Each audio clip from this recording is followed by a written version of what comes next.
வெளிநாடுகளில் இருந்து இந்தியாவுக்கு ஆகாயம் மற்றும் கடல் வழியாக சர்வசாதாரணமாக கடத்தப்படும் போதைப் பொருட்கள். போதைப் பொருட்கள் நடமாட்டத்தை தடுக்க வேண்டியது யார் என்று மக்கள் கேள்வி.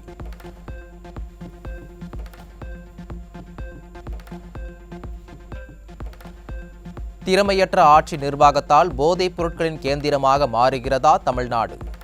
கஞ்சா, மெத்தபெட்டமைன் உள்ளிட்ட போதைப் பொருட்களை ஒழிக்க இதுவரை பொம்மை முதல்வர் என்ன நடவடிக்கை எடுத்தார் என்று மக்கள் கேள்வி.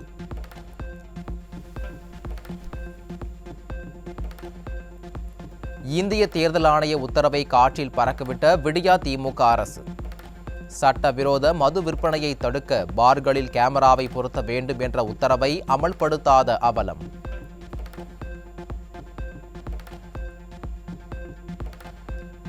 போதைப் பொருள் புழக்கத்தை கட்டுப்படுத்த தவறிய விடியா திமுக அரசை கண்டித்து இன்று மாபெரும் கண்டன ஆர்ப்பாட்டம்.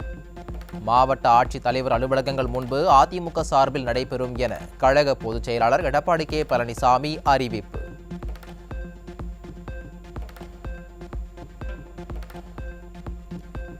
இன்றைய போராட்டத்தோடு நின்று விடாமல் தமிழகத்தில் கடைசி துளி போதைப் பொருள் ஒழியும் வரை அதிமுகவின் போராட்டம் தொடரும். மாணவர்கள், இளைஞர்கள் மற்றும் தமிழ்நாட்டு மக்களிடம் காணொலி பதிவு மூலம் அதிமுக பொதுச் செயலாளர் எடப்பாடி கே பழனிசாமி பேச்சு. 4ஆம் தேதி ஆர்ப்பாட்டத்துடன் இது நிற்கப் போவதில்லை. இந்த போதைப் பொருள் மாஃபியா கும்பல் முழுவதுமாக கைது செய்யப்பட்டு தமிழ்நாட்டில் கடைசி துளி போதைப் பொருள் ஒழியும் வரை எங்களுடைய போராட்டம் நிச்சயம் தொடரும்.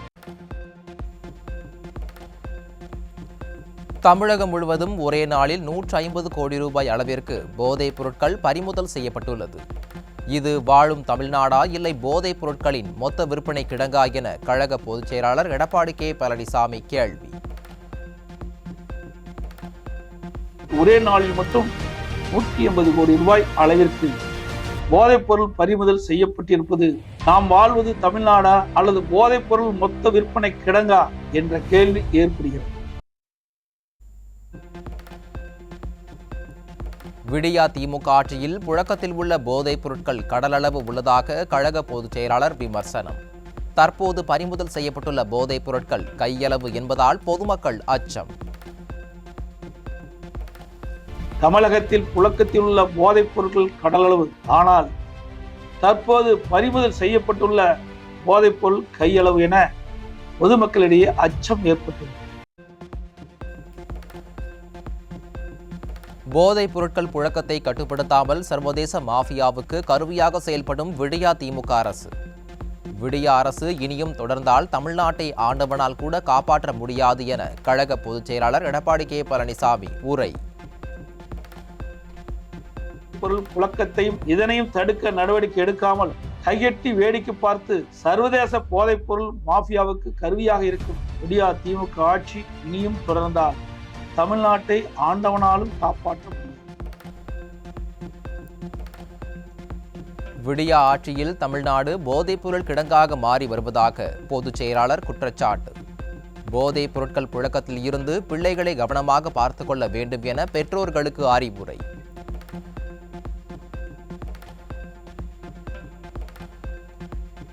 எதிர்கால இளைய சமுதாயத்தினர் ஒரு சிறிய தவறு கூட பெரிய தண்டனைகளை பெற்று தந்துவிடும்.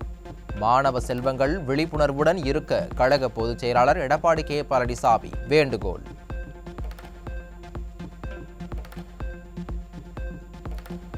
ராமேஸ்வரம் அக்னி தீர்த்தத்தில் முன்னோர்களுக்கு தர்ப்பணம் மற்றும் பிண்ட பூஜை செய்யக்கூட பணம் வசூலிக்கும் விடியா திமுக.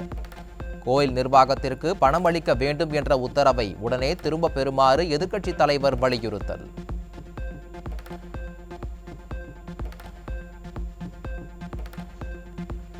தாலிக்கு தங்கம், மடிக்கணினி போன்ற அதிமுக கொண்டு வந்த நல்ல திட்டங்களை விடியா திமுக அரசு நிறுத்திவிட்டது. பல்லடம் அருகே நடைபெற்ற புரட்சித் தலைவி பிறந்தநாள் விழா பொதுக்கூட்டத்தில் முன்னாள் அமைச்சரும் அதிமுக தலைமை நிலைய செயலாளருமான SP வேலுமணி குற்றச்சாட்டு. தாலிக்கு தங்கம், குழந்தைகள் நல்ல பரிசு பெட்டகம், அம்மா இருசக்கர வாகனம், மடிக்கணி, அதே போல அந்த வழியிலே அம்மா மினி கிளினிக் எடப்பாடி கொடுத்தாரு. அம்மா உணவுக்கு அம்மா கொடுத்தாங்க. இப்படி பல்வேறு திட்டங்கள், விலையில்லாத அரிசி சொல்லிட்டே போலாம். ஆனால் அந்த திட்டங்களை எல்லாம் திமுக அரசு நிறுத்தி இருக்கிறது. நாடாளுமன்றத்தில் திமுக எம்பிக்கள் தமிழகத்தின் பிரச்சினைகளை பேசுவதில்லை என முன்னாள் அமைச்சர் SP வேலுமணி குற்றச்சாட்டு. கழக பொதுச் செயலாளர் முதல்வராக இருந்தபோதுதான் 22 நாட்கள் நாடாளுமன்றத்தை முடக்கி காவிரி மேலாண்மை வாரியம் கொண்டுவரப்பட்டது எனவும் பெருமிதம். நாடாளுமன்றத்தை எங்களது 37 எம்பிகள் 22 நாள் முடக்கினாங்க. கூட்டணி பாரதிய கட்சியில் இருந்தோம். கூட்டணி எல்லாம் கவலை இல்ல. தமிழ்நாட்டுடைய நலன் தான் எங்களை தலைவர் பொதுச் செயலர் எடப்பாடியார் முக்கியம். எடப்பாடியார் முதலமைச்சராக இருந்தார். 22 நாள் முடக்கணும் நாடாளுமன்றத்தை. காவிரி மேலாண்மை வாரியம் அமைத்தோம். அது அண்ணா திமுக. விடியா திமுக அரசு தேர்தல் நேரத்தில் மக்களுக்கு அளித்த 99% வாக்குறுதிகளை நிறைவேற்றவில்லை என விமர்சனம். நாடாளுமன்ற தேர்தலில் அதிமுகவிற்கு வாக்களித்து 40 தொகுதிகளிலும் வெற்றி பெறச் செய்ய வேண்டும் என முன்னாள் அமைச்சர் SP வேலுமணி வேண்டுகோள். தேர்தல் நேரத்தில் எவ்வளவு வாக்குறுதி கொடுத்தீங்க? 505 வாக்குறுதிகள். பரப்பரில் 20 வாக்குறுதிகள். 545 வாக்குறுதிகள். எந்த வாக்குறுதி? 99%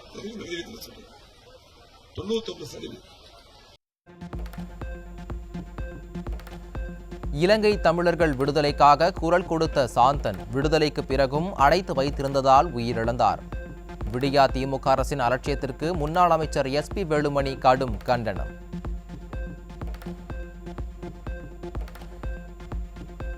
காங்கிரஸ் பலமுறை திமுகவுடன் பேச்சுவார்த்தை நடத்தியும் தொகுதி பங்கீட்டில் உடன்பாடு ஏற்படவில்லை என தகவல். தொடர்ந்து இழுபறி நீடித்து வருவதால் திமுக கூட்டணியை விட்டு காங்கிரஸ் வெளியேற உள்ளதாக தகவல்.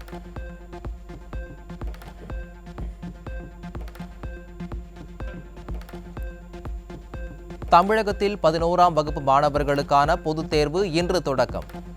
மொத்தம் 8,20,207 மாணவ மாணவிகள் தேர்வு எழுத உள்ளனர்.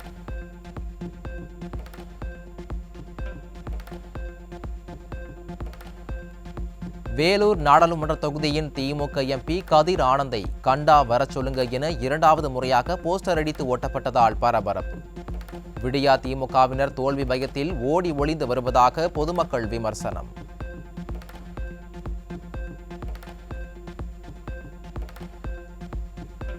சின்ன வெங்காயத்தின் கொள்முதல் கடும் வீழ்ச்சி அடைந்ததால் கண்ணீரில் தத்தளிக்கும் விவசாயிகள். விடியா அரசே சின்ன வெங்காயத்திற்கு விலை நிர்ணயம் செய்து கொள்முதல் செய்ய கோரிக்கை.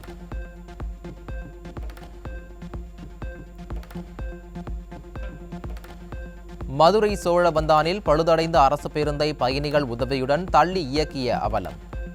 விடியா அரசு காலாவதியான பேருந்துகளை இயக்கி உயிருடன் விளையாடுவதாக பேருந்து பயணிகள் குற்றச்சாட்டு.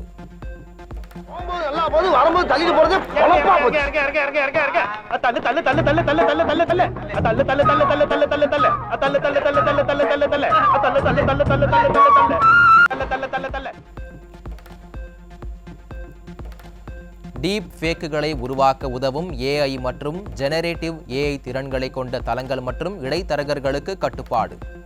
இந்தியாவில் சேவைகளை வழங்குவதற்கு முன் ஒப்புதலை பெற வேண்டும் என்பதை கட்டாயப்படுத்தியுள்ளது மத்திய அரசு.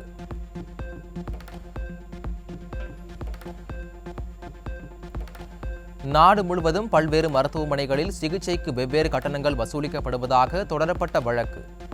மாநில அரசுகள் அடுத்த 6 வாரங்களில் ஒரே மாதிரி சீராக கட்டணம் நிர்ணயம் செய்வது தொடர்பாக உறுதியான முன்மொழிவுடன் வருமாறு மத்திய சுகாதாரத்துறை செயலாளருக்கு உச்சநீதிமன்றம் உத்தரவு.